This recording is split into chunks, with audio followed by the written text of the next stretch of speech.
Hello, beautiful souls. Today we're just going to dive right on in. And we're going to be talking about ascension symptoms, especially with this whole year that is getting behind us.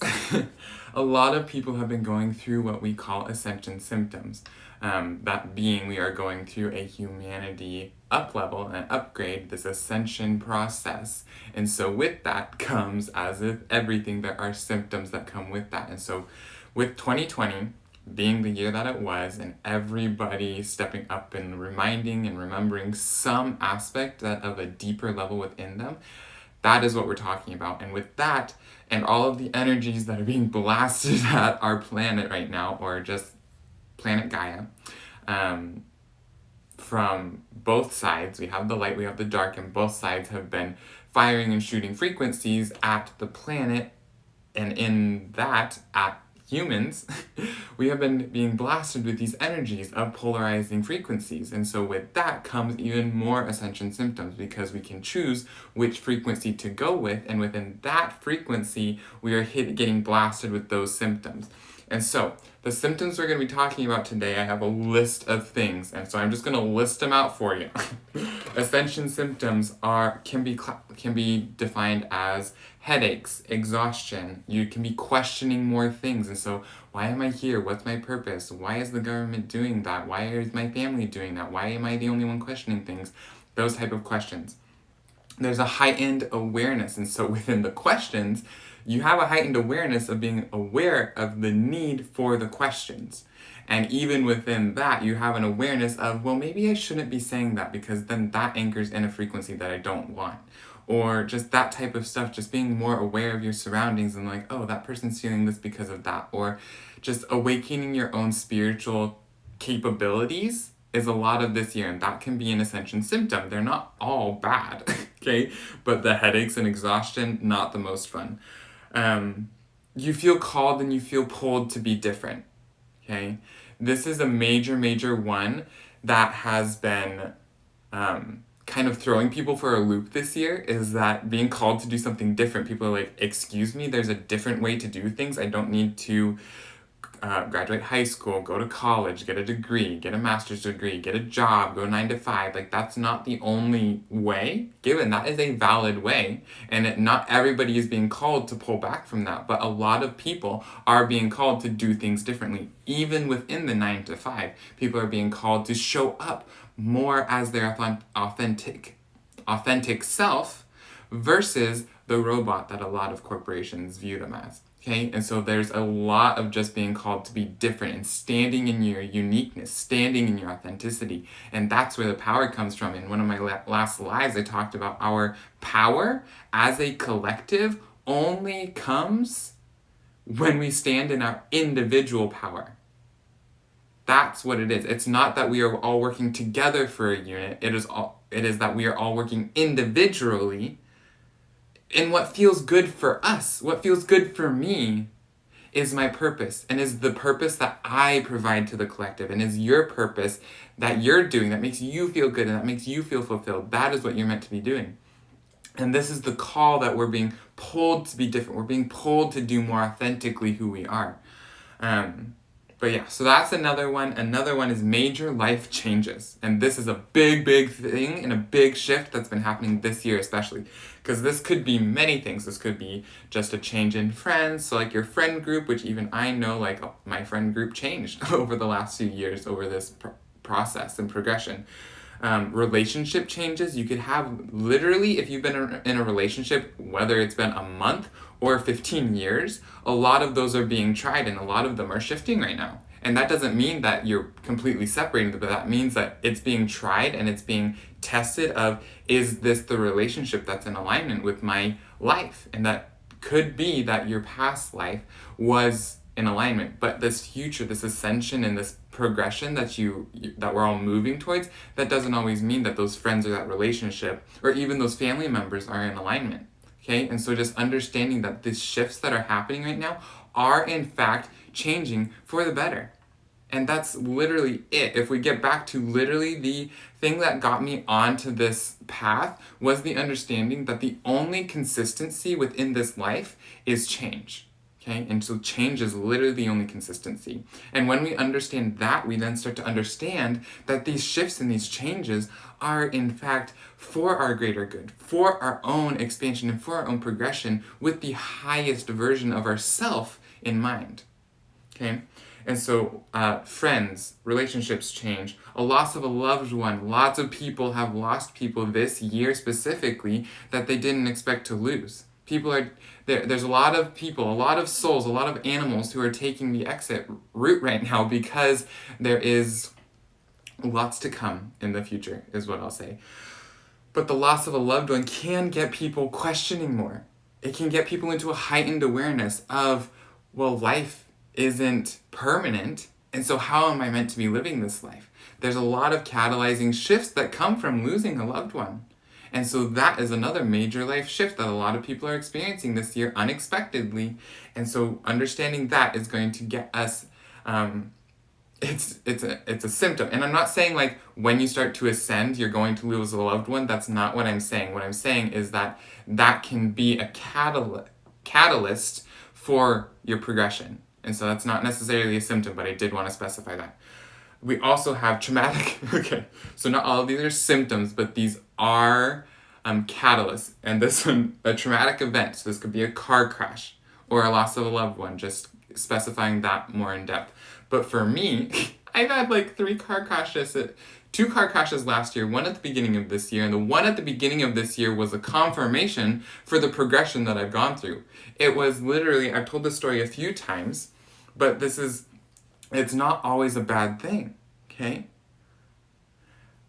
But understanding that these traumatic events are for our own progression through this life, and that the symptoms that come from them, especially when we're getting hit with these frequencies from both light and dark energies, we're getting hit with those. Of course we're going to be feeling headaches. Of course we're going to be exhausted. Of course we're not going to sleep at night as well as we used to, okay? And I've been feeling all of these, and so if you guys have been too, shoot them in the comments, either now or afterwards, but definitely been feeling a lot of these energies. Also, just a shout out to this new lighting situation. My phone is now propped in a ring light, and I am so happy about it. Like, it's literally a lifesaver.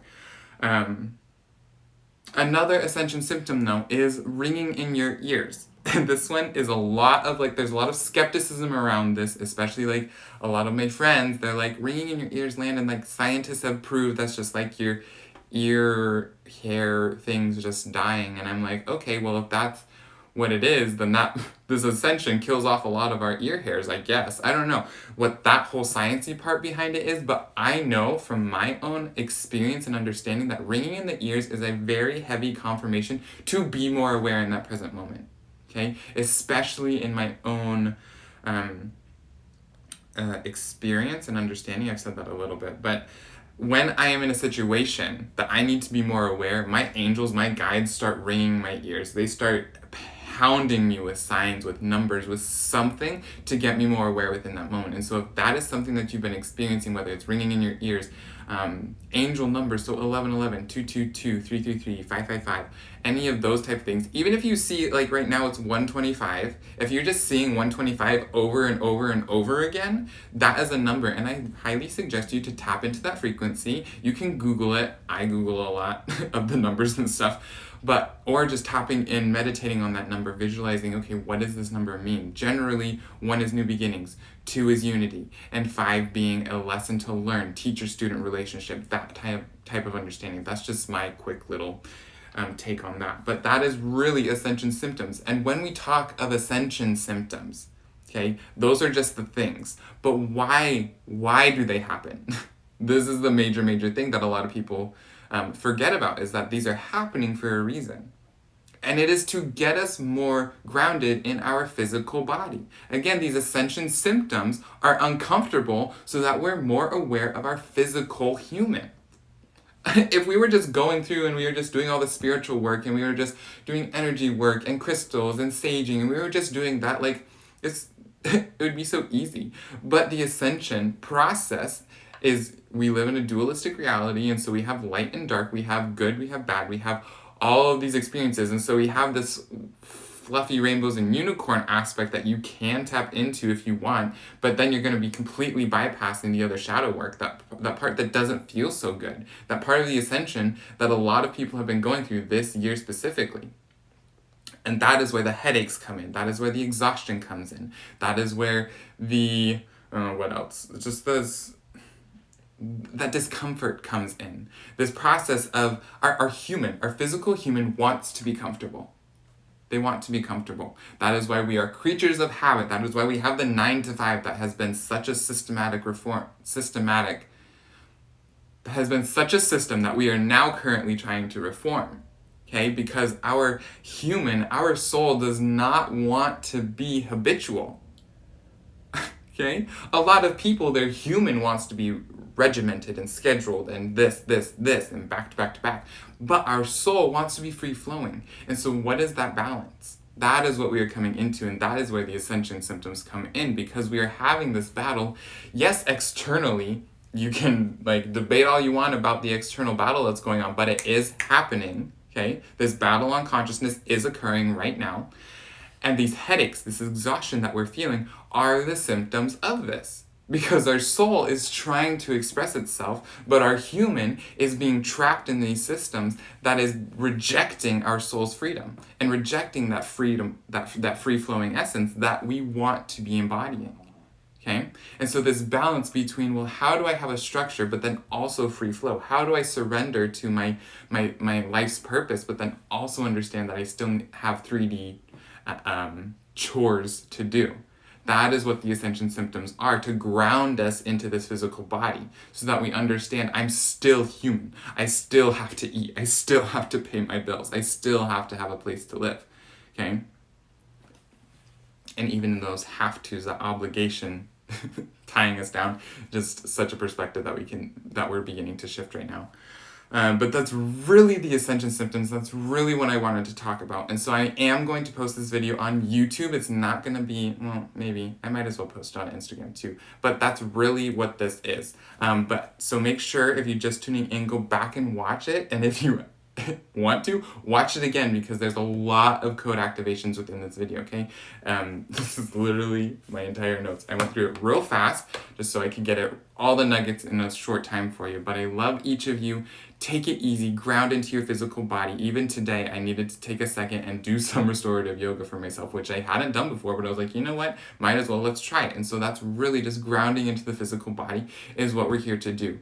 That way, that is why we have physical human bodies versus our soul families who could potentially be just on the other side doing their thing within the energetic realm. We have the capability of doing the energy and the physical. So we need to make sure that we are grounding into the physical. And these ascension symptoms, headaches, exhaustion, fatigue, questioning, heightened awareness, ringing in our ears, numbers, all of the things that are showing us that we are progressing and telling us that we are within this timeline of the human expansion, we need to be grounding that into this frequency and into this earth plane, okay, into this reality.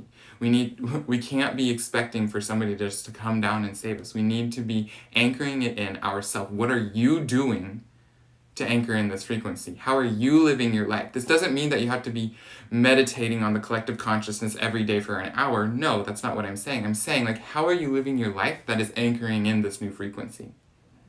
And these ascension symptoms are specifiers to those moments where you can do a little bit extra, okay? And doing can be meditating. Doing can be taking that nap. Doing can be taking a bath, because these systems that we are reforming right now have focused so much on do, but the do has been action-oriented versus surrender and trust. Surrendering and trust is still an action, okay? So that's really what I want to talk about. Lots of love to you. Let me know in the comments what you guys are thinking. But with that, I will see you next time. Bye.